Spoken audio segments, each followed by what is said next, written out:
Hi friends, it's Deanna here today and welcome. Have you wanted to start sewing but you're just not sure where to start? You've come to the right place. I'm going to tell you from beginning to end how to get started, what you have to do, and how you can sew something up super quick and easy. Let's get started.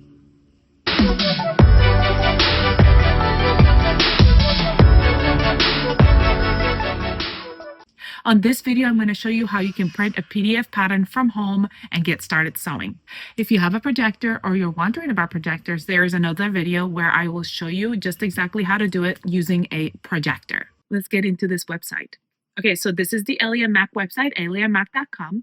And as you can see here at the top, you can have different menus. You have the sewing patterns. When you hover over sewing patterns, it shows you all different patterns and different ways to find the patterns you need. Now, if you already know your pattern that you're looking for, you can just go up to the find your next sewing pattern option and type in whatever it is that you're looking for. But let's close that because we're just going to look at all the patterns. Now I'm going to go to sewing patterns, hover here, and you have the feature section. Now the feature section right here, you can grab all the patterns, but today we're focusing on the free patterns. So I'm going to click on free patterns. Once you click on free patterns, you can see all the different patterns that Ellie and Mac offers for free. I've made them all and I love them all. Today I'm going to be making this sew it forward sock pattern. Look at how cute. This is my baby and my dog, and they are still grown now. All right, so I'm going to hover over that pattern and I'm going to click the button that says add to cart. Once I've added that to my cart, it's going to show me an option to check out or keep shopping. And you may want to grab all the patterns, but today we're just grabbing this one for now. Once you click that button, it's going to take you to a login page. And you can either put in your email address if you already have an account, or if not, you're going to go ahead and create your account. Once you're logged in, it'll show you here, free pattern, and you're going to scroll all the way down and complete your order. Once it's already completed your order, you're going to access digital content. When you get to this page, you're going to see that there are three different files on here. The first file is the projector file, and that is if you have a projector, you're going to be projecting straight to your table to cut. The second one is the compressed. That one has the instructions. It has the pattern, the printed A4 file. And then the third one is the A0 file. And that's if you want to send it to a print shop and you want to print a whole page together, that would be the file that you are going to be using. For this video, we're going to be using the compressed file. We're going to click on that to download. And that's going to take me over. I'm going to go on my laptop. I will go right here on the right. And there's a download area where my downloads go. But you're going to find where your downloads go. And you're going to open it up. What I want to do is I want to open this in an Adobe Acrobat Reader PDF file. Now that I'm here, I'm going to show you all the cool features about the PDF printing file. Okay, first of all, I love, oh, look at, here I am with my socks. I love that it has tons of different pictures to give you a lot of ideas on what you're sewing. It gives you all the different measurements and supplies, a list of needed supplies. It gives you a little bit of sewing terms and things you may want to know. It also gives you a guide on how to do the trimless pages, which is what I'm going to show you today, and how to print it. And then it shows you this diagram here that shows you exactly what pages you need to print. Now, you may have some patterns that are bigger and have different options, like if it has a skirt option or a pant option, or if it has a sleeveless option and an option with sleeve. And you may not want to print the whole thing. You may just say, today I'm just going to print the sleeveless option. Today I'm just going to print the option with sleeves. Well, you can look at the diagram and see exactly what it is, what pages you want to print. And then we get to the actual tutorial. I love that Ellie and Mac has really great picture tutorials, and it has step-by-step with full color pictures to show you exactly what you need to do so you don't get stuck. And they also have full video tutorials of all the patterns on YouTube. So that's a great, helpful thing. All right, so now we're going to go all the way down. Some more pictures of our pattern and our designer, Lindsay. When I get all the way to the bottom, you're going to see your pattern here. Now, there's all these lines. And one thing I don't like about paper patterns very much is that you get all the sizes. And it gets a little confusing when you're getting to cut. This is one thing that's really great about PDF patterns. Most of them have the layer feature. So if you see right here, this is the size key here, and it tells you all the different colors and all the different sizes for your project that you're doing. If you go to the right hand side of your screen, you're going to see a little icon that's got like the sheets of paper stacked on top of each other. You're going to go ahead and click that. Once you click that, you're going to open that little arrow and open all the layers. When you open the layers, it shows you every different size option, and you can start unselecting the sizes that you don't need. So I need a size 10, so I'm going to unselect, leave the size 10, unselect all these other sizes. We're getting to the fun part, which is to actually print our pattern. So what we're going to do is we're going to go over here we're going to grab this file. We're going to go to File and Print. I know you really can't see that, but we're printing. And then you're going to choose your printer, and you're going to choose your pages. I'm going to print 16.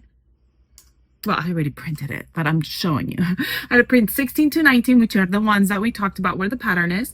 And then I'm going to pick actual size on my printer. I need to make sure that their settings are set correctly. And if you have questions about that, it is on our pattern here. It shows you, and then you're going to go ahead and print. Like if we slide up, you can see trimless pages. It tells you all the information on here.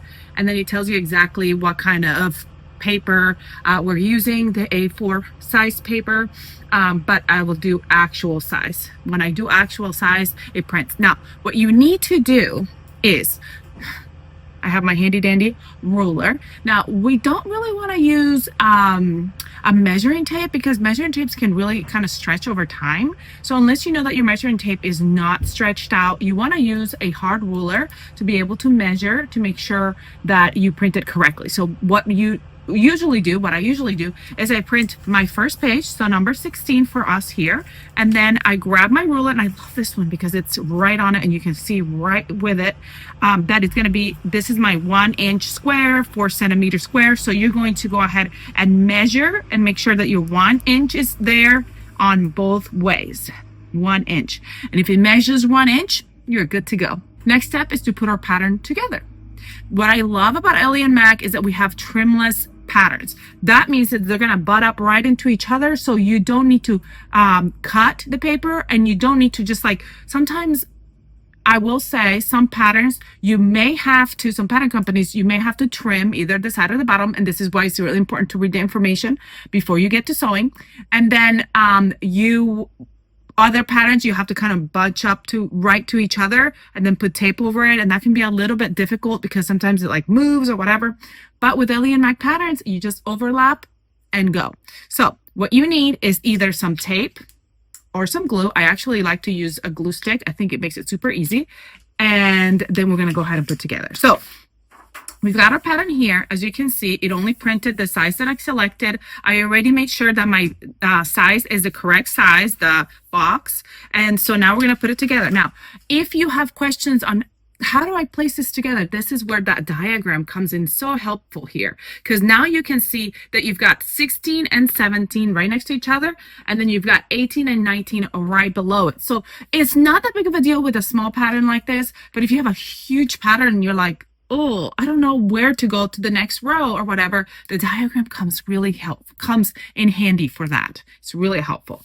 Okay, so first of all, we've got this pattern here, but as you can tell, my pattern ends right here. So I don't have to meet these two together. So we're gonna skip that. And then we go to number 18. As you can see, you do have to match up number 18 because here's the pattern. So here's the cool part. I love to use some glue.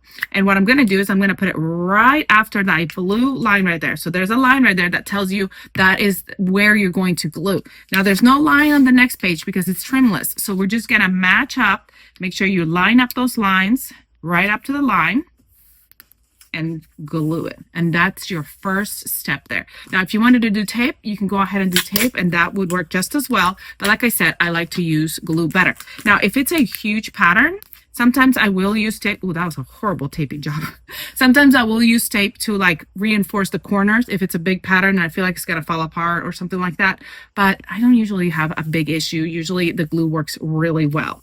Now we're gonna go ahead and so we're gonna pretend this one's here, right? So we've got to do this next one, which has got a little bit on this page and a little bit on this page. So what we're going to do is we're going to put a little bit on both. So here's this side and here's the bottom. And you can tell there's two lines here. You're going to match up to the blue line. Straight to the blue line. Make sure it all matches nice and even. So there's that one. And then on the top, We're going to match up to the blue line as well. I can lift this one up because it doesn't matter.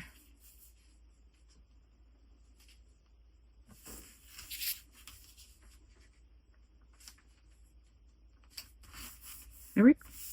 Sometimes what I like to do, if I have a huge pattern, I go ahead and cut, like I would cut this part first and this part, and then now I just have these two here. And then when I glue this here, I would cut this part, and now I just have this part, and then I would glue this part. So it would make it a little bit easier instead of having like this huge paper, especially if you don't have a big area to put it all together at. Next, we just use our scissors and cut around our size.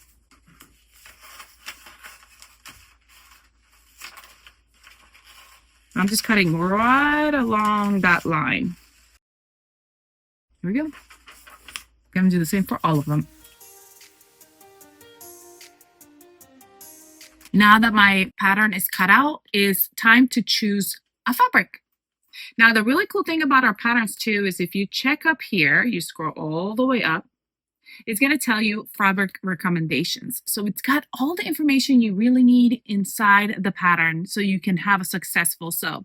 So fabric recommendation is going to tell me what kind of fabric is best for this project. Now, I am a rebel and sometimes I push the boundaries, but if we are new to sewing, it is best to go ahead and follow the guidelines of how, you know, what kind of fabric to pick. So especially with something like this, which is a stretch pattern. So we've got, it says the pattern is most successful with a 50% full waist stretch knit fabric with good recovery. So if the fabric has more than 50%, the garment might be a little loose. If it has less, then the garment will be tight. So you want to make sure that you are, you know, making sure that you get the right kind of fabric. Once you know what kind of fabric you're going to get, the next thing to look at is how much fabric you need, which it tells you here. Now, in different patterns, that chart might be in different areas. Because this is a small pattern, it just has a little spot where it tells you how much fabric you need. But usually if it's a big pattern, you'll have like a whole section that shows you how much you need for different things of the pattern. All right, so I have already picked my fabric. I wanted something cozy and soft, but still good stretch. This has a good stretch and some good recovery, so I think it's going to be perfect. Let's go ahead and cut it out. Now, to cut the pattern up, you either need some good scissors or rotary cutter. And I'm going to tell you, rotary cutter is the way to go. So you may want to get yourself one of these babies. All right, I have a cutting mat and I'm going to do it on my cutting mat because I'm going to use the rotary cutters. All right, so let me show you a couple little things that you need to know as you're cutting your fabric. First of all, we need to figure out our grain line. We need to make sure that it's going the right way. And the really cool thing is that here on your pattern, it gives you a little legend, like a little box, where it tells you all the information you need. You need to cut 2 pieces, and it tells you the maximum stretch and the grain line. So it's going to tell you which way the stretch is supposed to be going. So if you feel your fabric, this is the side that has the most stretch. This one has some stretch, but not as much. And you know your grain line, see the side of the fabric, it shows you the grain line there. So you know that you're going to be placing it this way because you're following that little chart right there that shows you. Now, there are different ways of cutting fabric. So this one says cut 2. What it tells you to cut 2 is you usually have to cut it mirror to each other because they're different places. So there's different ways to cut fabric, and this one tells you to cut 2. It doesn't say it needs to be mirrored. It doesn't say it needs to be on the fold. So you're simply cutting 2 of the same. So what I like to do is I would just go ahead and grab my fabric and fold it and place my pattern piece on top and cut around it. There's different ways of cutting. Sometimes it'll tell you to do mirrored, which means it needs to go against each other. So if it's if it says mirrored, you definitely need to face your fabric together. So you can face your fabric right sides together or wrong sides together and then cut your fabric, which means that you have to have one facing one way and the other one facing the other way. Okay. Or if it tells you to cut it on the fold is, here's my fabric, you're going to fold it. This would be my fold. So if a pattern said cut on the fold and it had that right here, the little box, and said fold, you would place that right on the fold and cut around it. That gives you one big piece and you're cutting just part of it. You know how when you were in high school and you used to make little hearts, or elementary, middle school, used to make little hearts, you would fold the paper, draw the half a heart and cut it out, and then you have a heart. That's what the fold is. But this pattern is just calling for us to simply cut 2. So I'm going to place it right in the center. I'm going to be really careful with the rotary cutter, and we're just going to cut around. You're just gonna cut right into it. Now, the fabric, this pattern already comes with seam allowance, so you don't have to add any seam allowance. Some patterns might say, you know, add seam allowance, but this pattern, our pattern company already has a seam allowance into it, and it will tell you what seam allowances has on your pattern. Right here it says 1/4 inch seam allowance. And actually, I like to, I'm gonna show you this. When I cut it, it actually works really well if you put a pattern weight on it, but I didn't. I just went for it. You're supposed to, when it has these little marks right here, those are little notches that are going to come in handy later when you're sewing. So you're supposed to be marking those. And obviously, I just marked the one by doing like a little notch coming out, but I didn't mark the other one because I was too busy tucking. So what I'm going to do is I'm just going to put 2 little clips right here to remind me of where it is. And actually, I have my pattern piece, so I can always place it on top later when I need to find out where the notches are. So we've got that one cut out, and the other ones are cut out the same way. Cut 2, cut 2, cut 2. So I'm going to go ahead and cut all those as well. The same exact way I just did that first one.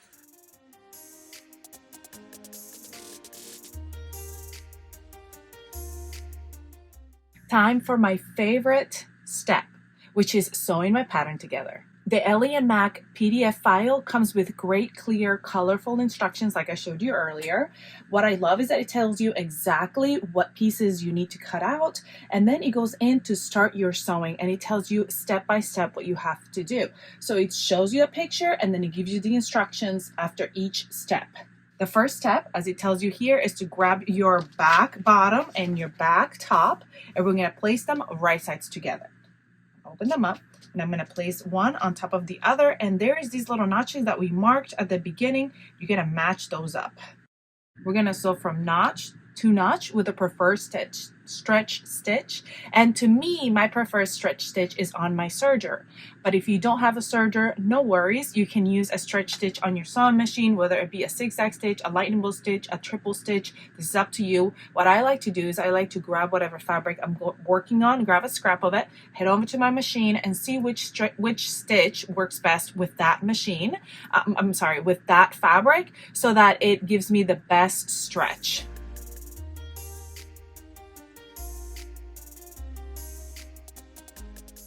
All right, now that this is sewn on, we're going to flip it open. We're going to grab our other piece, our front. We can actually put the front down, and we're going to place that piece right on top. We're going to match up here the curved edge and the straight edge at the top, and we're going to sew the sides together. We're going to start at one end, and we're going to go all the way around the bottom to sew. All right, one thing I love to do is kind of look ahead and see if there's anything else I can do while I'm doing another step. So like I like to take different steps at the same time. So I go to my sewing machine at the same time. So our next step is to create our bands. So I can do that. I'm going to grab my bands, and I'm going to fold them right sides together at the short raw edge, and I'm going to sew that up. Now, the next step will be to put the band and the sock together, and that's it. So easy. Let's go sew that up.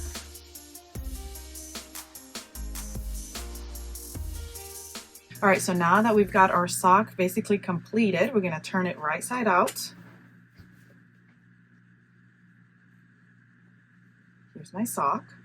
We just have to add our band. We're going to grab our band, and we're going to fold it wrong sides together to create that little band. And now that that's right sides together, we're going to fit that right into our sock. We're going to match it right sides together around the top. And then we're just going to sew around that top, and we'll be done. As we're sewing, we're going to stretch to fit. All right, friends, our socks are done, and it's time to try them on.